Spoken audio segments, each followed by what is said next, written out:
ओम नमः वासुदेवाय नमः। आप सभी का स्वागत है मेरे YouTube चैनल गोपाल दीवानी में। आज हम आपको बृहस्पतिवार की पौराणिक कथा का रसपान करवाने जा रहे हैं। आप सभी से अनुरोध है कि कथा को पूरा सुनकर जाएं। आइए कथा आरंभ करते हैं। प्राचीन समय की बात है। एक नगर में एक बड़ा व्यापारी रहता था।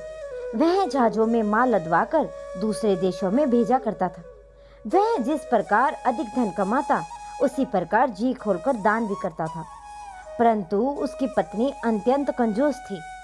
वह किसी को भी एक दमड़ी नहीं देने देती थी। एक बार सेठ जब दूसरे देश में व्यापार करने गया तो पीछे से बृहस्पति देव ने साधु वेश में उसकी पत्नी से भिक्षा मांगी।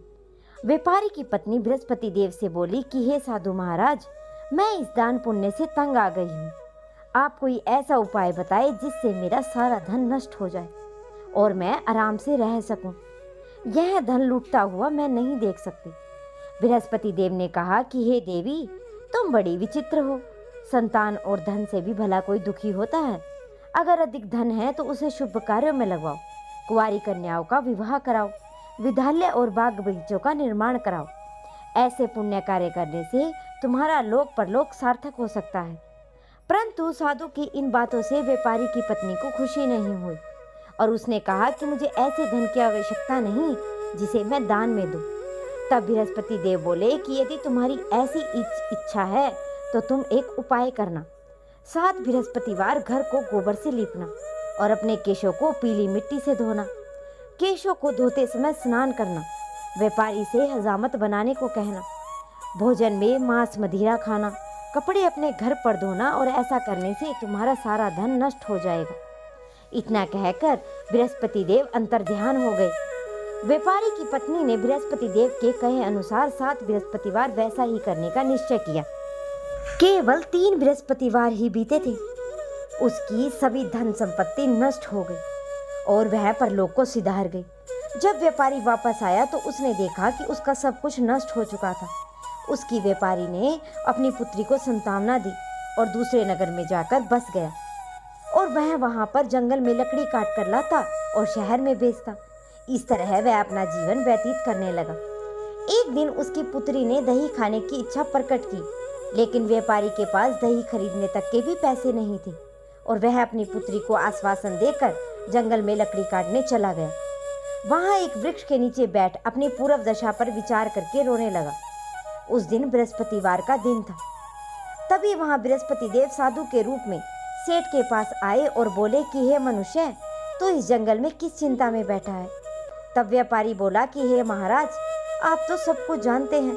इतना कहकर व्यापारी अपनी कहानी सुनाकर रो पड़ा। बृहस्पति देव बोले कि देखो बेटा, तुम्हारी पत्नी ने बृहस्पति देव का अपमान किया था और इसी कारण यह तुम्हारा हाल हुआ है। लेकिन अब तुम किसी प्रकार की चिंता मत करो। तुम गुरुवार के दिन बृहस्पति देव का पाठ करो। 2 पैसों के चने व गुड़ लेकर जल के लोटे में शक्कर डालकर वह अमृत व प्रसाद के परिवार व सदस्यों कथा सुनने वालों में बांट दो और स्वयं भी प्रसाद और चरणामृत लो। भगवान तुम्हारा अवश्य कल्याण करेंगे।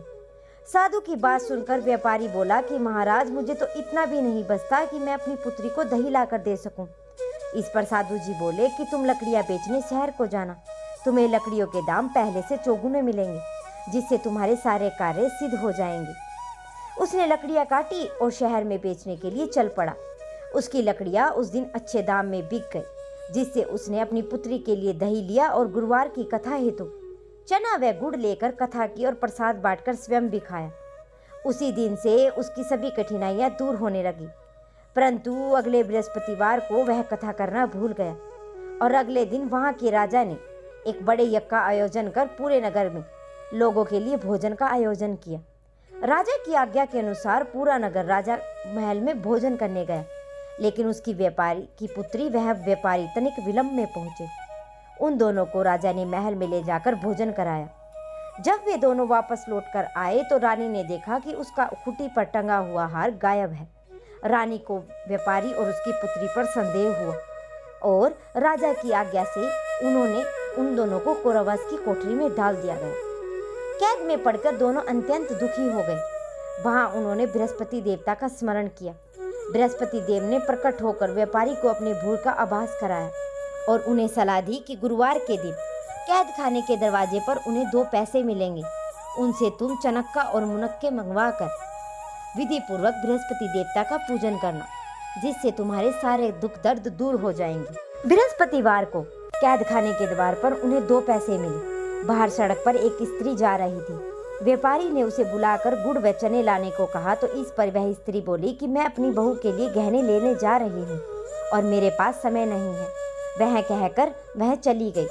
थोड़ी देर बाद जब वहाँ से एक और स्त्री निकली तो व्यापारी ने उसे बुलाकर कहा कि हे बहन, मुझे बृहस्पतिवार की कथा करनी है, तुम मुझे 2 पैसों के गुड़ व चने ला दो। बृहस्पति देव का नाम सुनकर वह स्त्री बोली कि भाई, मैं तुम्हें अभी गुड़ और चना ला कर देती हूँ।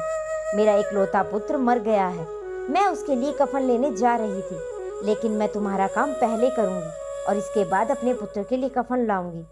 वह स्त्री बाजार में व्यापारी के लिए गुड़ व चना ले आई और स्वयं भी बृहस्पति देव की कथा सुनी। कथा के समाप्त होने पर वह स्त्री कफन लेकर जब अपने घर गई तो घर पर लोग उसके पुत्र की लाश को राम नाम सत्य कहते हुए शमशान ले जाने की तैयारी कर रहे थे। वह स्त्री बोली कि मुझे अपने लड़के का मुख देख लेने दो। अपने पुत्र का मुख देखकर उस स्त्री ने उसके मुंह में जैसे ही चरणामृत डाला, प्रसाद और चरणामृत के प्रभाव से वह पुनः जीवित हो गया। पहली स्त्री जिसने बृहस्पति देव का निरादर किया था, वह जब अपने पुत्र के विवाह हेतु पुत्र वधू के लिए गहने लेकर लौटी और जैसे ही उसका पुत्र घोड़ी पर बैठकर निकला, वैसे ही घोड़ी ने ऐसी उछाल वह घोड़ी से गिरकर मर गया। यह देखकर स्त्री रो रो कर बृहस्पति देव से क्षमा याचना करने लगी। उस स्त्री की याचना से बृहस्पति देव साधु भेष में वहां पहुंचकर कहने लगी कि हे देवी, तुम्हें अधिक विलाप करने की आवश्यकता नहीं है। यह सब तो बृहस्पति देव के अनादर के कारण हुआ है। तुम वापस जाकर मेरे भगत से क्षमा मांगकर कथा सुनो, तभी तुम्हारी मनोकामना पूर्ण होगी। जेल में जाकर उस व्यापारी से माफी मांगी और कथा सुनी। कथा के उपरांत प्रसाद व चरणामृत लेकर अपने घर वापस आई तो घर वापस आकर चरणामृत अपने मृत पुत्र के मुख में डाला तो चरणामृत के प्रभाव से उसका पुत्र भी जीवित हो उठा।